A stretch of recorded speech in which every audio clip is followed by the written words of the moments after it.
নানা শঙ্কা মাথায় নিয়ে আমন আবাদের প্রস্তুতি নিচ্ছেন কুষ্টিয়া অঞ্চলের কৃষক। গতবারের তুলনায় এবার সার, তেল ও শ্রমিক মজুরির পাশাপাশি সরকারি বেসরকারি সব ধরনের ধান বীজের দামও বাড়তি।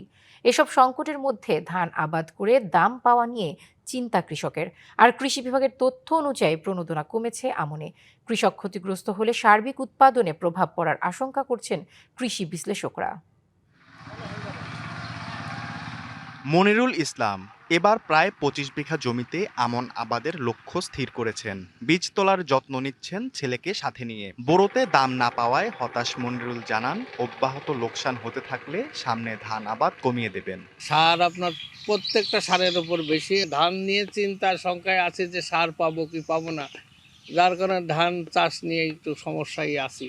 আর সার সংকট, তেলের দাম, শ্রমিকের মজুরি বৃদ্ধির মাঝেই এবার বেড়েছে সব ধরনের ধানের বীজের দাম। সারের খাতে খরচ বাড়ছে, জনের খাতে খরচ বাড়ছে, বীজে সব সাইডে খরচ বেশি। কৃষকরা বলছেন সরকারি প্রণোদনা কমায় চাপ বাড়ছে খোলা বাজারে। এতে করে ধান উৎপাদনে যে খরচ হচ্ছে তার থেকে অনেক কম দামে বিক্রি করায় তাদের পুঁজি ঘাটতি হচ্ছে, আর বাড়ছে দেনা। ন্যায্য দামটা না পাই আর যদি সেই আমার খরচটা না ওঠে তো হয়তো আগামীতে আমি ধান উৎপাদন আর করবো না। বীজ ব্যবসায়ীরা বলছেন এবার আমন বীজের বিক্রি অন্যবারের তুলনায় অর্ধেক। বিক্রি কমায় সাধারণ ব্যবসায়ীরা ক্ষতিগ্রস্ত হচ্ছে।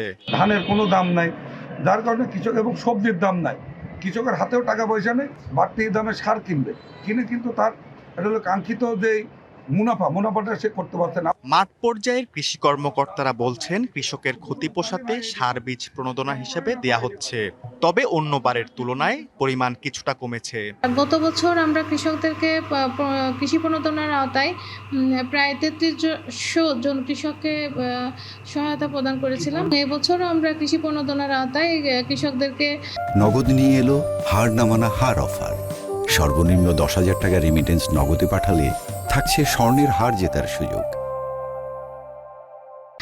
প্রণোদনা সহায়তা প্রদান করছি, তবে এবছরের কৃষক সংখ্যা গতবারের থেকে কিছুটা কমেছে। ধানের বাজার কম হলেও চালের দাম চওড়া, এতে মুনাফা লুটছেন ফরিয়া আর মিল মালিকরা। কৃষকদের লোকসান ঠেকাতে অবৈধ সিন্ডিকেটের লাগাম টানার কথা বলছেন কৃষি বিশ্লেষকরা। কৃষকের কাছ থেকে সরাসরি ধান ক্রয় করতে হবে। এক্ষেত্রে যে সিন্ডিকেট থাকে, সিন্ডিকেটের দৌরাত্ম্য বন্ধ করতে হবে, তাহলে দেখা গেল উৎপাদন খরচও কমবে, অন্যদিকে বাজার নিয়ন্ত্রণ করলে কৃষক তার ন্যায্য দামটা পাবে।